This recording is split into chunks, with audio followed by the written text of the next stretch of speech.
Welcome to an Aaron Corporation Productions YouTube video. Okay. Hello people, how are you today? Don't answer that. In today's episode, we will be solving the mystery of how McDonald's went from one customer to the most popular fast food chain in America. Let's start at the very beginning on May 14th, 1940. The woke-up restaurant McDonald's Hamburgers was first opened by the McDonald's brothers, Richard and Maurice McDonald. But let's go even farther back to the 20s and 30s when drive-ins were popular. At this time, the McDonald's brothers were trying all different kinds of drive-ins to make their wishes, or their money that they want. But then Maurice, nicknamed Mac, had an idea for a walk-up place. So they started designing by drawing chalk lines and seeing the fastest way to get the food from the kitchen to the customer. Then they took their old employees and practiced motions of how to make products fast, nicknamed the Speedy System, which took only 30 seconds or less, sorry, I'm sick, to get the food from the kitchen to the customer. Too bad they don't do that today. Then they opened it. At the start, it didn't do too well. People parked in the parking lot and thought there was a drive-in and that they would bring the food to them. The McDonald's brothers were going to go back to a drive-in idea until someone came up and ordered a hamburger. And then another. And then another. And then two 20-person lines. In 1954, a man named Ray Kroc, yes, that's a very weird name, found the small little shack because he was selling milkshake making machines. And he was wondering why the McDonald's brothers ordered 8 milkshake machines. Again, sorry, I'm sick. In 1955, Ray Kroc founded the McDonald's System, Inc. That was an early version of the McDonald's Corporation that was founded later that year. But I'm getting ahead of myself. So, the brothers, they didn't like to really market. They just liked to run that small little shack. They had tried franchising before, but they didn't do it too much. The one that they franchised looked like the one that you're seeing on your screen right now, except without the original sign. So, let's review. Ray Kroc, in 1954, found the McDonald's brothers' little shack. He found out that they only franchised a little, and he wanted to make more. Anyway, he said himself in a Time magazine, "What was I going to do with a name like Kroc?" Seriously, what was he going to do with that? Nothing. So, let's continue on, shall we?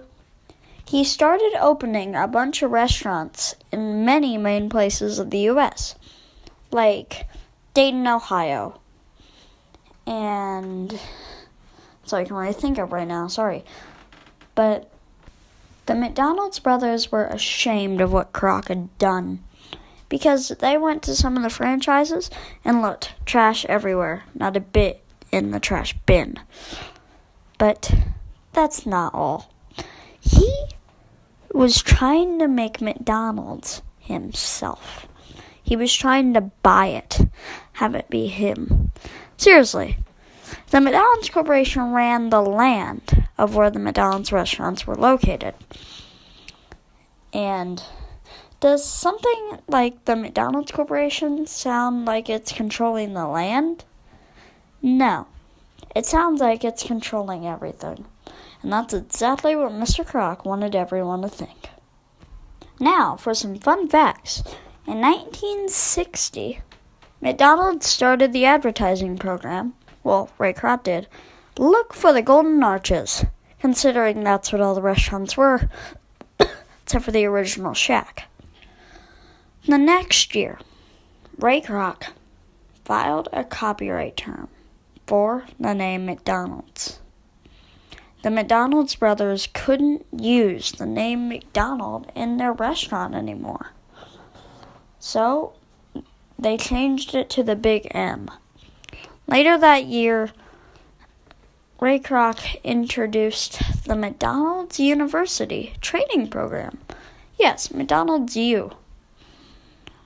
Almost every single one of their employees these days have went there and graduated.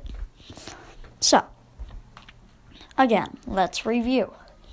Ray Kroc wanted the McDonald's Corporation for himself. Well, the McDonald's restaurant name. So, eventually he filed a copyright for it once he had enough power. And then the brothers started the Big M. It closed a few years later. There's not an exact date for it, which I can find doing all my research, which took actually 3 days, but it's fine. Let's continue, shall we? Fun fact, in 1963, after McDonald's sold its 1 millionth hamburger, Ronald McDonald was introduced to the public, trying to get kids to appeal more to the food. Then again, the Happy Meal wasn't even on the rise yet. Again, let's go back a little. So, the reason why the Big M went out of business is because Ray Kroc actually opened a McDonald's restaurant right on the same exact street as the Big M, forcing them to close. In 1968, the Big Mac was finally introduced to the public. Its name was found from one of the McDonald's brothers' nicknames. Maurice McDonald's nickname was Mac. A few years later, actually, in 1971, Maurice died from heart failure. December 11th. Well, a few years later, in 1979, the Happy Meal was introduced, getting even more kids coming to McDonald's. In 1998, Richard McDonald, or nicknamed, this is a horrible nickname, Dick McDonald, died July 14th, 1998. Well, all this franchising and Ray Kroc doing all this horrible stuff to the McDonald's brothers, which barely anyone knew about, set McDonald's on the rise. Eventually, they got kids to appeal. So now, they made the restaurant this on the screen. And then this on the screen. So, that is a full story behind McDonald's. I hope you've enjoyed the video. And try watching some of my other videos coming out very soon. Well, thanks for watching. I'll see you in the next one. Goodbye.